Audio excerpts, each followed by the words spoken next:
Okay, so gawin natin ang weekly horoscope for mga tao na merong Sun, Moon, at Rising na Leo.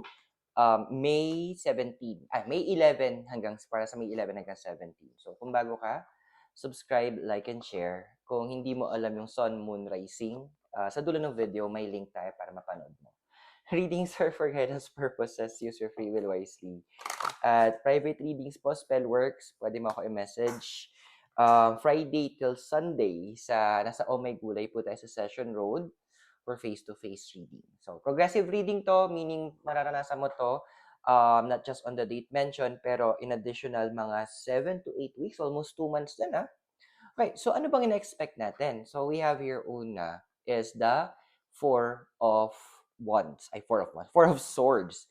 So, this card is actually advising din kasi na Leo, magkakaroon ng restructuring in terms of knowledge. Magkakaroon din ng restructuring sa leadership and power. And kasama ka doon. Kasi the cards are saying na, yeah, naturally, you're born as a leader as well. So, andoon na sinasabi ng cards na magkakaroon ka ng, sabihin natin parang reawakening or realignment sa mga nangyayari sa life mo.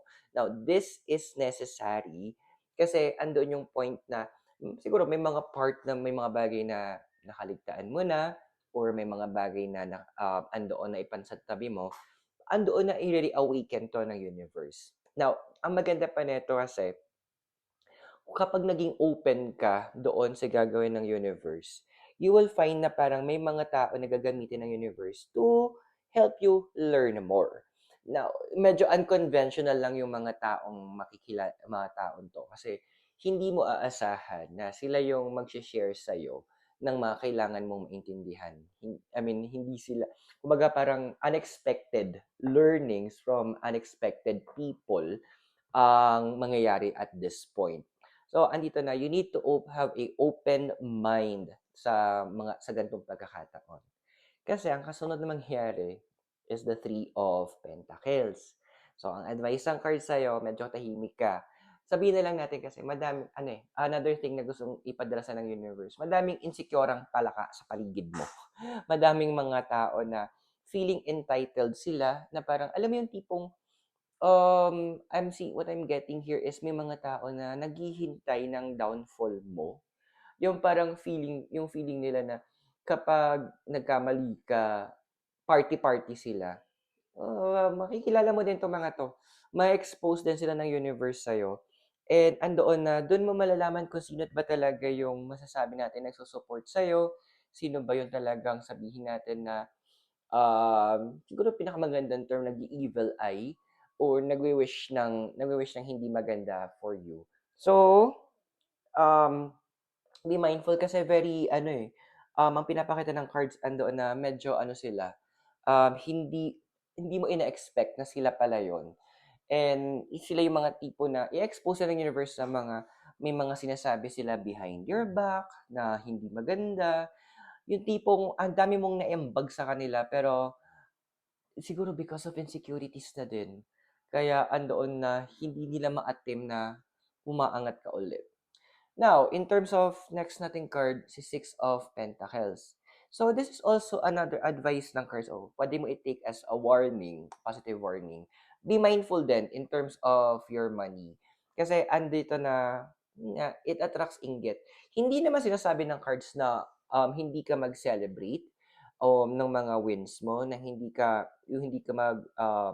mo naman pagbubunyi yung mga bagay-bagay. Pero be mindful of what you share, especially sa mga social medias. Kasi, sabi nga dito ni CB, may mga tao kasi na sobrang inggitero, inggitera, at andoon na they would love to say things na hindi maganda against you. So, andoon na, hindi naman sana mag-a-adjust tayo or magtatago tayo. Pero andun yung point na sinasabi ng cards, bulagain mo na lang sila na parang isang bagsak. Yun yung sinasabi ng pangalawang card, next card mo, si Six of Cups. Yung tipong antahimik bigla, then boom, out of nowhere, bigla kang maglalabas ng mga sineselebrate mong mga achievements mo. Bigla kang maglalabas sa mga sineselebrate mong mga wins mo sa buhay. So, andoon yung tipong mas ayun, kumbaga hayaan natin silang manahimik muna, then let them yung tipong mamatay sila sa stroke. Namatay sila actually parang mas maganda pagiging silbi na lang nila maging fertilizer sa lupa, parang yun na lang yung magiging ambag nila sa mundong ibabaw.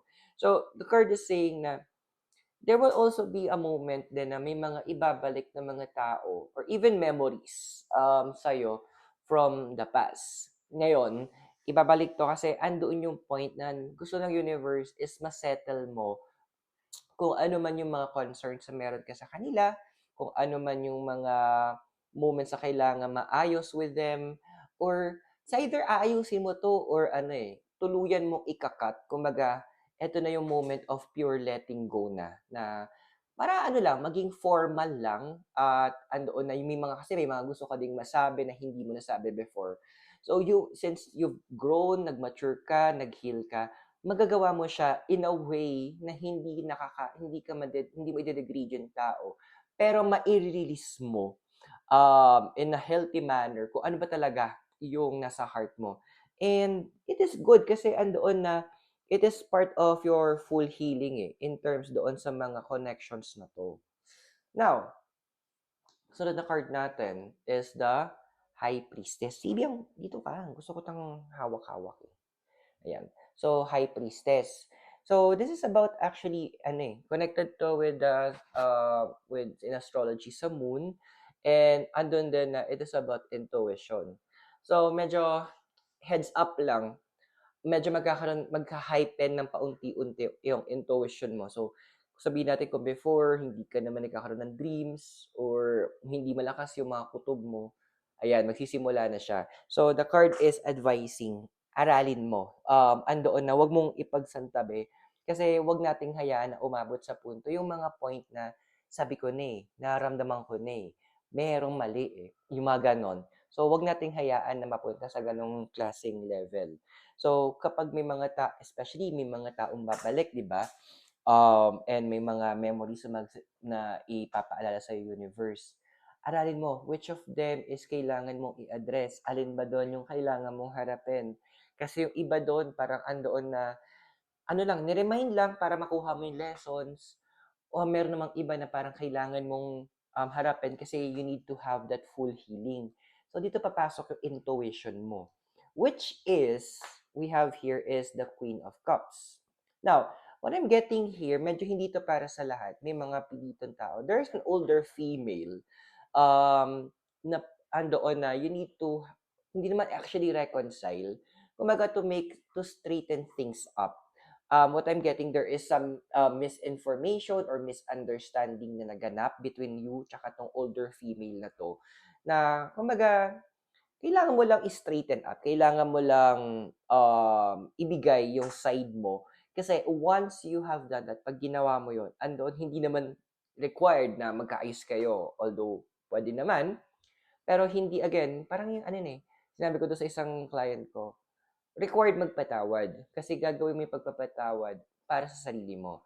Pero hindi required na bumalik kayo sa dating kayo or friendship nyo or whatnot. Kumbaga, civil. So, the universe, isa yan sa mga ibabalik sa'yo, this older female, para magkaroon ka ng tamang closure or tamang reconciliation, either kung ano yung magiging decision mo. Now, your last card is the Eight of Pentacles. So, the card is advising kasi din na this will be a time na medyo magiging busy-busy ka. Besides doon sa mga learnings na makukuha mo, andoon na bibigyan ka ng universe ng medyo madaming trabaho. So if you're in a business, so expect na magkakaroon ng increase possible sa sales or andoon na dadami yung customers, or kung if you have work, well, you can expect na madadagdagan yung work mo, pero I'm sure properly compensated ka naman doon. Now, sino ba yung deities na kasama mo ngayon? So, we have here si Saturn, number 7, karma control and a wish to restructure, and si Pan, 17, anxiety, resourcefulness, and a wish to live.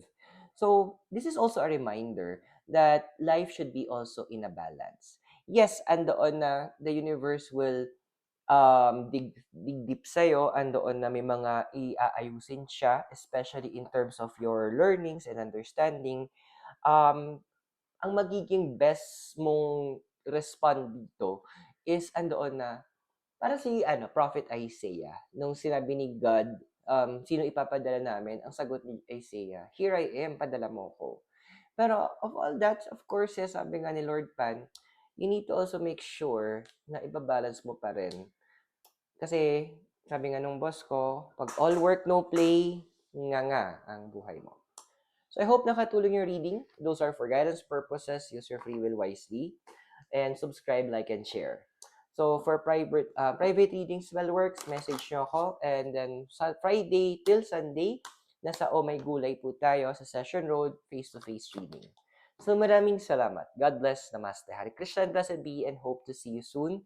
From Baguio City, have a great day. Bye for now.